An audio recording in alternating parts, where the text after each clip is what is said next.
The king of country meets an angel in a foreign land, and what he does next will change two lives forever. The sweat dripping from George Strait's forehead had nothing to do with the humid Romanian summer air that hung heavy over the crowded Bucharest marketplace. At 73 years old, the king of country had faced down thousands of screaming fans, survived decades in the cutthroat music business, and weathered personal tragedies that would have broken lesser men.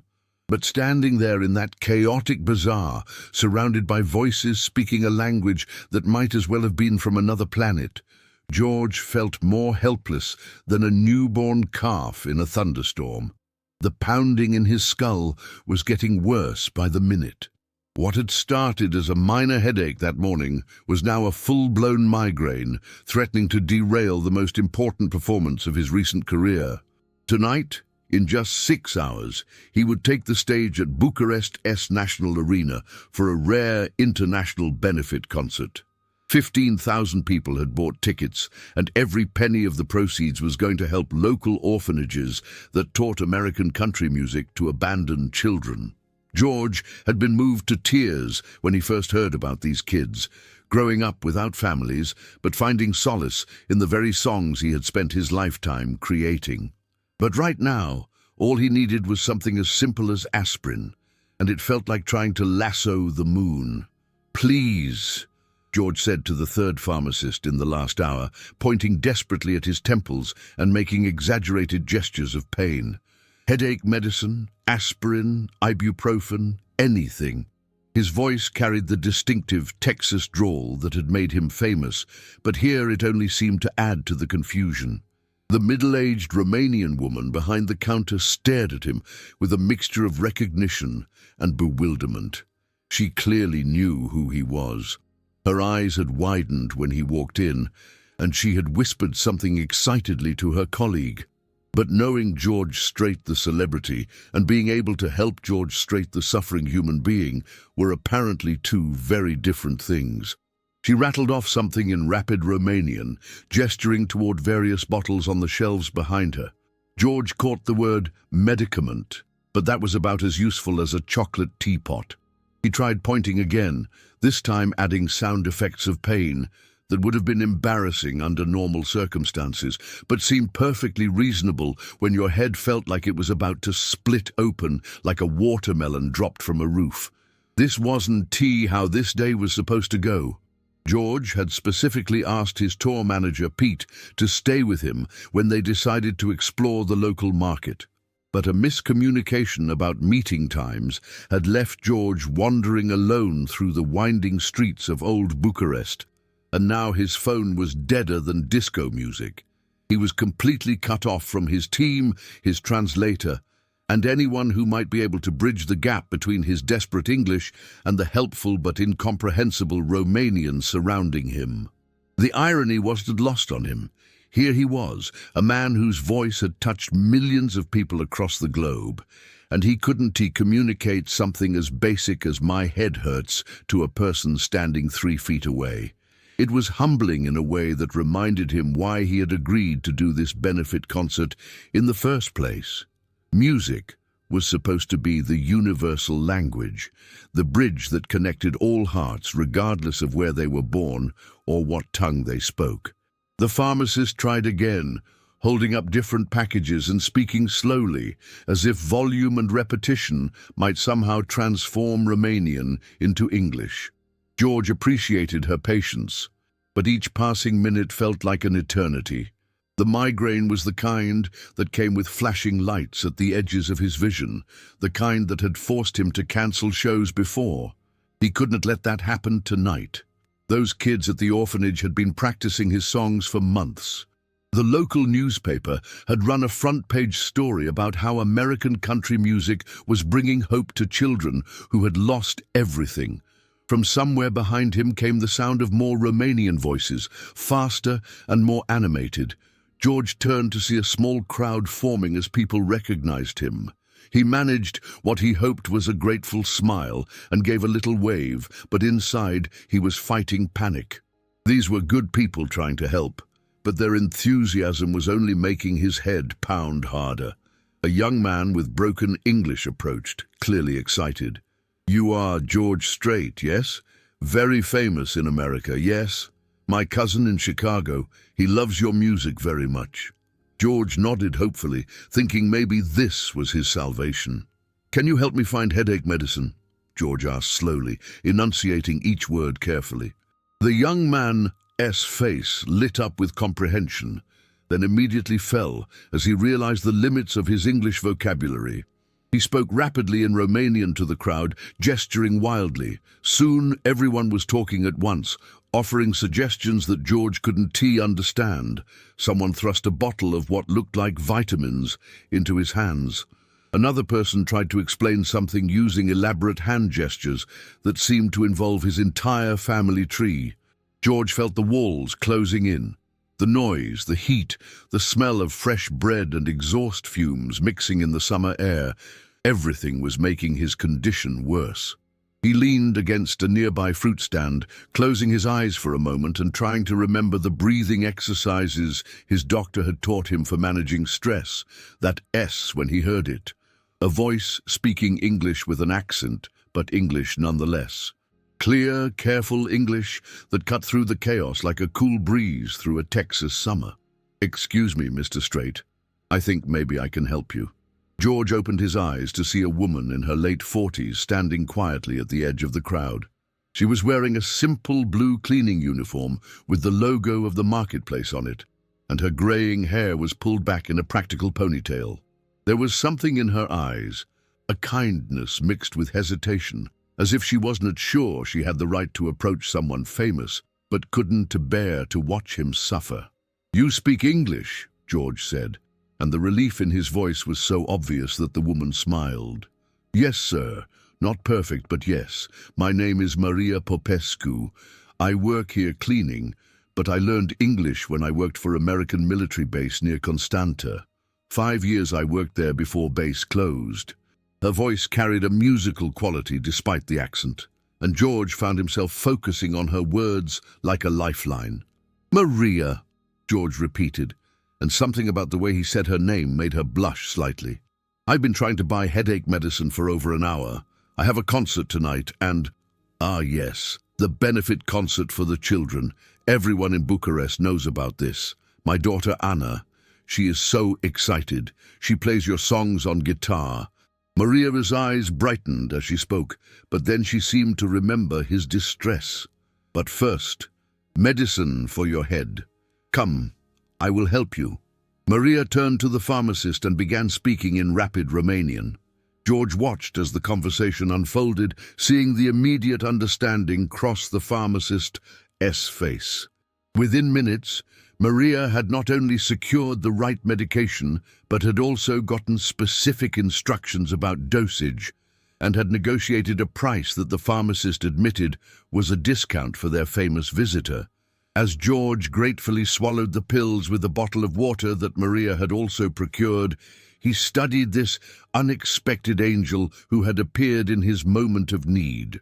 There was a dignity about her that transcended her simple work clothes, a grace that reminded him of his own mother back in Texas. But there was also something else, a tiredness around her eyes that spoke of struggles and sacrifices that went far beyond language barriers. "Thank you," George said simply, but he put enough feeling into those 2 words to convey what a page of eloquent speech couldn't have expressed better.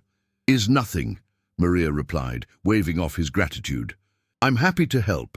Your music, it means very much to my family." George was about to ask her more about her daughter when Maria glanced at a worn watch on her wrist and suddenly looked worried. "Oh, I'm sorry, Mr. Strait, but I must return to work now. My supervisor, he will be angry if I am away too long, but I hope you feel better soon, and I hope your concert tonight will be beautiful." She started to turn away, and George felt an unexpected urge to stop her. There was something about this woman, something about the selfless way she had helped him without asking for anything in return. No autograph, no selfie, no story to tell her friends. Just pure human kindness, offered freely to a stranger in need. "Maria, wait!" George called out, but she was already walking back toward the marketplace entrance, her head held high despite the humility of her circumstances. George stood there for a moment, watching her disappear into the crowd, the medicine already beginning to dull the edges of his pain.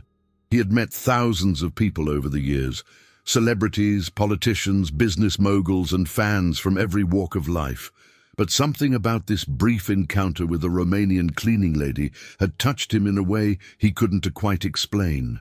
As he made his way back through the marketplace, looking for a taxi to take him back to his hotel, George found himself thinking about Maria's daughter Anna, who played his songs on guitar. He thought about the sacrifices this woman must make every day, working as a cleaner, when she clearly had intelligence and skills that could take her much further. He thought about the dignity with which she had helped him, asking for nothing in return. The afternoon sun was beginning to set over Bucharest as George finally spotted a taxi. But as he climbed into the back seat and gave the driver the name of his hotel, his mind wasn't on the concert preparations that awaited him. Instead, he was thinking about angels and how sometimes they appeared in the most unexpected forms, wearing cleaning uniforms and speaking broken English, ready to offer help to anyone who needed it. The medicine was working, and his headache was finally starting to fade. But George Strait had a feeling that the real healing from this day's encounter was just beginning. Tonight's concert was going to be special in ways he was only just beginning to imagine.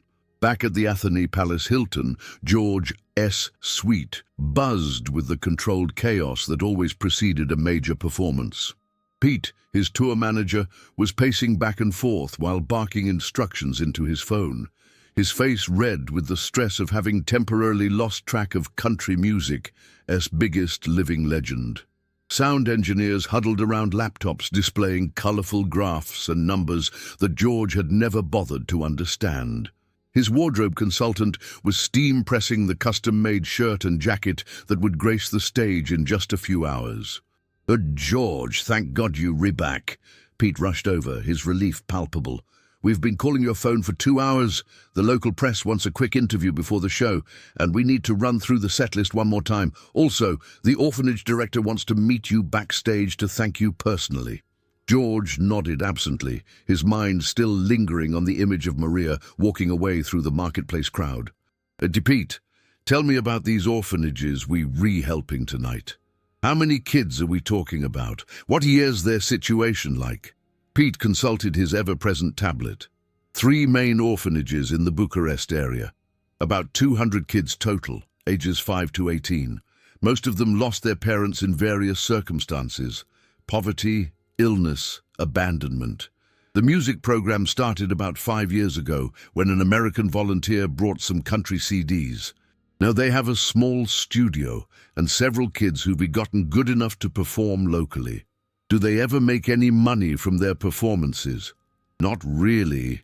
It is more about giving them hope, a way to express themselves and maybe dream about a different future. Pete looked puzzled by George's sudden interest in the details. Usually George was content to show up, perform his heart out, and let others handle the logistics of charity work. George walked to the window overlooking the city. Somewhere down there, Maria was probably finishing her shift at the marketplace, maybe stopping to buy groceries with the modest wages she earned from cleaning. Her daughter Anna was likely practicing guitar, dreaming of possibilities that seemed as distant as the stars. "The kids who perform locally," George continued, "do any of them have real talent? The kind that could take them places if they had the right opportunities?" And from what I understand, yes. The program coordinator mentioned a few standouts. There is one girl in particular. Apparently she has got a voice that could melt steel and plays guitar, like she was born with 6 strings in her hands. But you know how it is, George.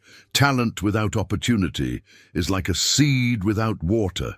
George turned from the window, his decision crystallizing in his mind like morning frost on a Texas fence post.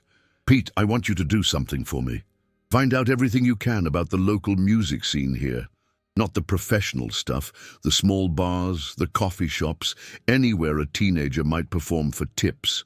Pete's eyebrows nearly disappeared into his hairline. George, we've got 3 hours until showtime. Is this really the moment for cultural research? Just do it, Pete. And while you re-at it, see if you can track down a woman named Maria Popescu. She works as a cleaner at the Central Market. Her daughter Anna plays my songs. The request was so unexpected that Pete actually stopped his perpetual motion for a full 5 seconds. You want me to find a cleaning lady? George, what happened out there today? Before George could answer, his phone buzzed with a text from his wife Norma, back in Texas. Saw the news about tonight's concert. So proud of you for doing this. Remember what your mama always said about kindness coming back to you threefold. Love you. George smiled, thinking about how his late mother would have loved Maria's quiet dignity. Annie Strait had raised her son to believe that character was measured not by how you treated the powerful, but by how you treated those who couldn't do anything for you in return. Maria had helped him expecting nothing, and that made her kindness all the more precious. The afternoon melted away in a blur of final preparations. The venue's sound check went smoothly. The local media interviews were predictably enthusiastic, and the orphanage director turned out to be a passionate woman named Eleanor, who spoke about the music program with tears in her eyes. Mr. Strait, Eleanor said in careful English, you cannot imagine what your music has meant to these children. For many, it is the first time they have felt connected to something beautiful, something hopeful. Tonight, when they see you perform the songs they have learned to love, it will be like watching a dream come to life. George found himself more moved than he had expected. Elena, tell me about the children who perform themselves. Do any of them have the kind of talent that could take them beyond these walls? Elena's face lit up. Oh yes, several. But there is one girl, Anna Popescu. She is not from the orphanage, but she comes to our open sessions. Her mother works very hard to support them, and Anna performs in small venues to help with money. She has a gift, Mr. Strait, a true gift. The name hit George like a lightning bolt. Anna Popescu? Her mother's name is Maria? Yes, exactly. You know them. George felt the pieces clicking into place like the mechanism of a perfectly tuned guitar. Elena, I need you to make sure Maria and Anna Popescu have tickets for tonight. Front row, if possible. But Mr. Strait, the concert is sold out, and I am not sure they could afford. They'd be my guests, George said firmly. Whatever it takes, get them here. As evening approached, and the National Arena began filling with excited fans, George retreated to his dressing room for a few moments of quiet before the storm. The room was filled with flowers from well-wishers, fruit baskets from the venue, and the usual collection of good luck cards that followed him everywhere. But all he could think about was the surprise he was planning. Pete knocked and entered without waiting for permission, a habit that George had long since given up trying to break. Okay, boss, I've got news. First, I found information about Anna Popescu. She performs at a place called Café Bohemia every Friday night. The owner says she's extraordinary, draws crowds that come specifically to hear her. She does mostly covers of American country songs, and apparently your songs are her specialty. George felt a warmth spreading through his chest. What else? I tracked down Maria Popescu through the marketplace management. Turns out her story is pretty remarkable. She was a translator and cultural liaison at the American military base near Constanta for 5 years. Lost her job when the base closed as part of military restructuring. Since then, she's been working whatever jobs she can find to support herself and her daughter. Never married Anna's father. He left when he found out about the pregnancy. The weight of Maria's sacrifice hit George like a physical blow. Here was a woman who had given up everything for her daughter, working jobs beneath her qualifications and education, never complaining, never asking for help. And when she had the chance to help someone else, she had done it without hesitation. Pete, did you get them tickets? Better than that, Elena pulled some strings. They'll be in the front row, center stage. Maria doesn't know why they got the upgrade. Elena just told her it was a special lottery for people who support the music program. George nodded, his plan taking fuller shape in his mind. What he was about to do would either be the most beautiful moment of his career or a complete disaster, but something deep in his gut told him it was right. "AD, one more thing, Pete. I want you to call Berklee College of Music tomorrow morning. I want to know about their scholarship programs and admission requirements." Pete's expression shifted from confusion to understanding to amazement. "George, what are you planning?" "I am planning to pay back a debt," George said simply. "Sometimes angels appear when you need them most. Tonight, I am going to try to be someone else's angel." The arena was packed to capacity. 15,000 voices, creating a buzz of anticipation that George could feel even through the thick walls of his dressing room. Somewhere out in that crowd, Maria and Anna Popescu were taking their seats, probably wondering how they had gotten so lucky. In a few hours, they would understand that luck had nothing to do with it. As George strapped on his guitar and prepared for one of the most important performances of his life, he thought about the mysterious ways that life brought people together. This morning, he had been a man with a headache looking for medicine. Tonight, he was about to change 2 lives forever. The only question was whether he could pull off what he had in mind without breaking down in tears in front of 15,000 people. The stage manager knocked on his door. 5 minutes, Mr. Strait." George took a deep breath, said a quick prayer for courage, and stepped toward what would become the most talked-about concert of his entire career. The roar that greeted George as he walked onto the stage was deafening. 15,000 people rose to their feet as one, their voices creating a wall of sound that seemed to shake the very foundations of the national arena. Cell phones lit up like stars across the darkened venue as fans captured the moment when country music royalty graced Romanian soil. George waved his trademark humble wave, adjusted his cowboy hat, and stepped up to the microphone that would carry his voice to every corner of the massive space. "Good evening, Bucharest!" George's voice boomed across the arena, and the crowd erupted again. Even though many didn't speak English, the universal language of music and excitement needed no translation. "I've got to tell you, I'm honored to be here tonight. This is my first time in Romania, and you folks have already made me feel more welcome than I could have imagined." As the applause died down, George scanned the front row until his eyes found them. Maria sat with her hands folded in her lap, looking slightly overwhelmed by the magnitude of the venue and the proximity to the stage. Next to her, Anna was leaning forward with the kind of intense focus that only true music lovers possessed. The teenager's eyes were locked on George's guitar, studying every detail as if she were trying to memorize the instrument that had created so many of the songs she had learned to love. "Now, before we get started with the music, I want to tell you why we're all here tonight," George continued, his voice taking on the storytelling cadence that had made him famous. "This concert is for the children in local orphanages who have found hope and joy through music. Music has a way of healing hearts and opening doors that nothing else can touch. And sometimes music brings people together in the most unexpected ways." George launched into his opening number, "Amarillo Morning," and the arena transformed into a sea of swaying bodies and singing voices.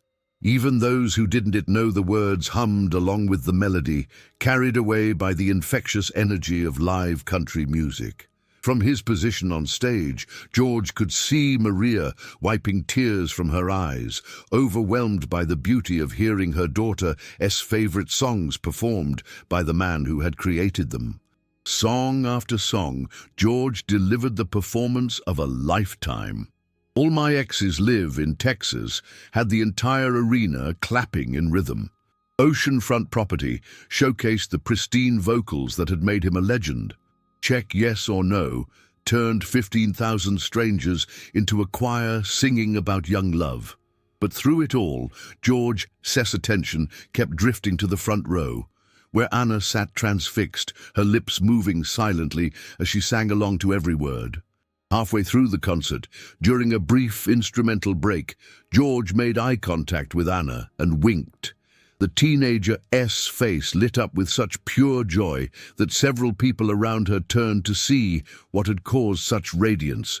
Maria noticed the interaction and squeezed her daughter's hand, both of them sharing a moment of disbelief that their musical hero had actually acknowledged them.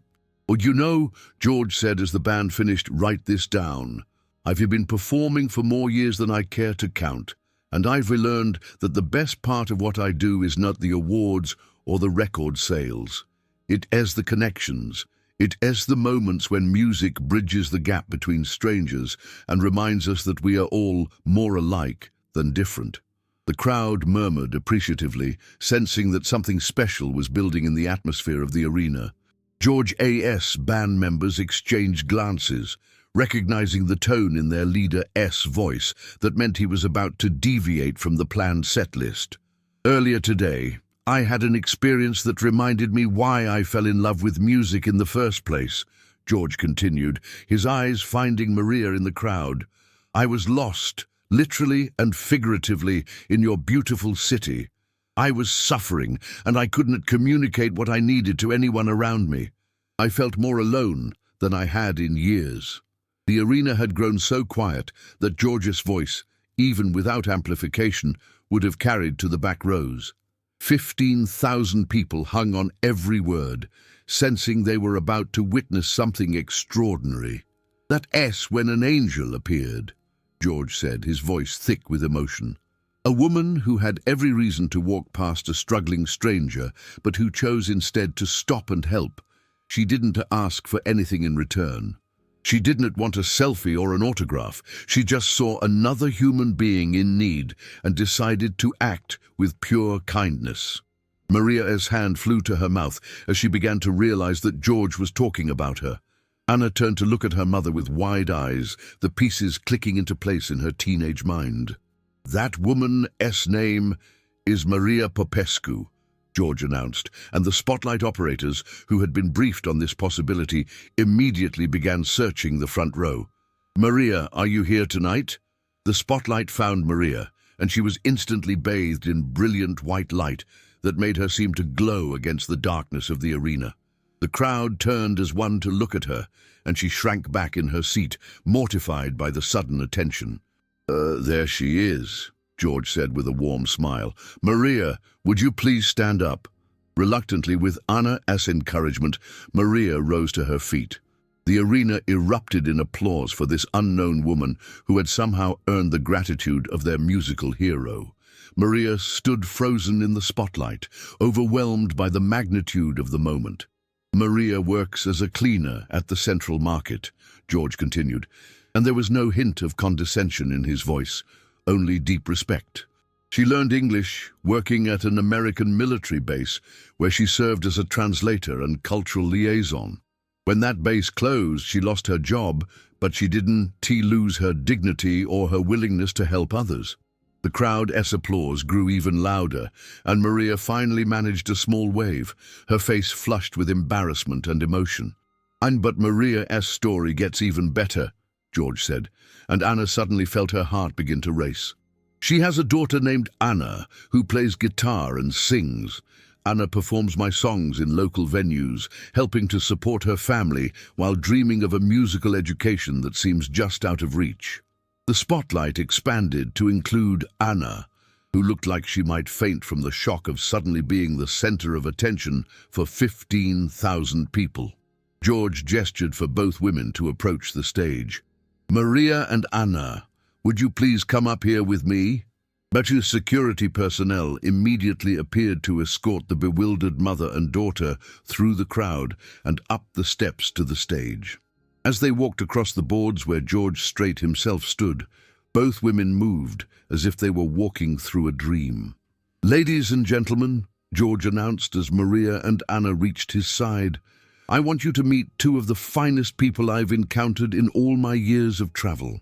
Maria, who helped a stranger without expecting anything in return, and Anna, who uses her musical gift to help her family while never losing sight of her dreams. The crowd was on its feet again, but George raised his hand for quiet. "Anna, I understand you know some of my songs. Would you be willing to sing one with me?" Anna looked at her mother, then at the 15,000 faces staring up at her, then at George Strait himself. Her voice came out as barely a whisper. I don't know if I can. There are so many people." "Honey," George said gently, "music isn't about the number of people listening. It is about the heart of the person singing, and I have a feeling you've got more heart than most people I know." One of George's roadies appeared with an acoustic guitar, which George handed to Anna. Her hands trembled as she took the instrument, but the moment her fingers touched the strings, something magical happened. The fear in her eyes was replaced by the calm confidence that comes from years of practice and genuine love for music. "What song would you like to sing?" George asked. "I Cross My Heart," Anna replied without hesitation. "It's my mother's favorite." George smiled. "Mine too. It's about promises and keeping them. Seems appropriate for tonight." As Anna strummed the opening chords, her voice started soft and uncertain. But with each note, her confidence grew. By the time she reached the chorus, her voice was soaring across the arena with a clarity and emotion that stunned everyone present.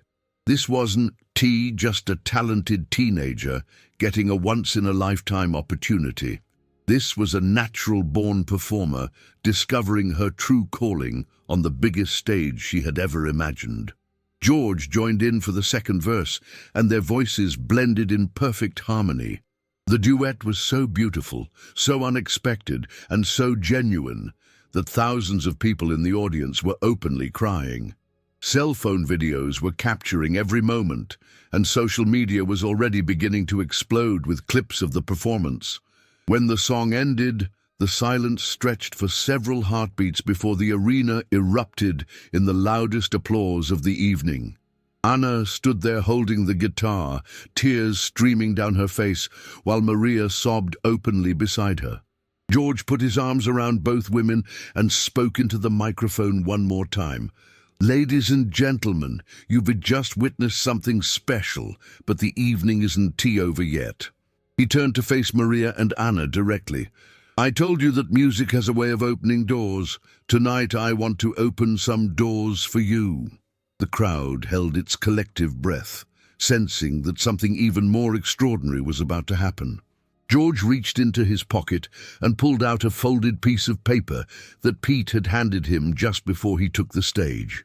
"Anna, you have a gift that deserves to be nurtured and developed. I've made some phone calls this afternoon, and I want to offer you a full scholarship to study music at any accredited institution you choose. Your tuition, room, board, and expenses will be covered for 4 years." Anna's knees buckled, and if George hadn't been holding her arm, she would have fallen. The crowd was screaming so loudly that the sound was almost overwhelming.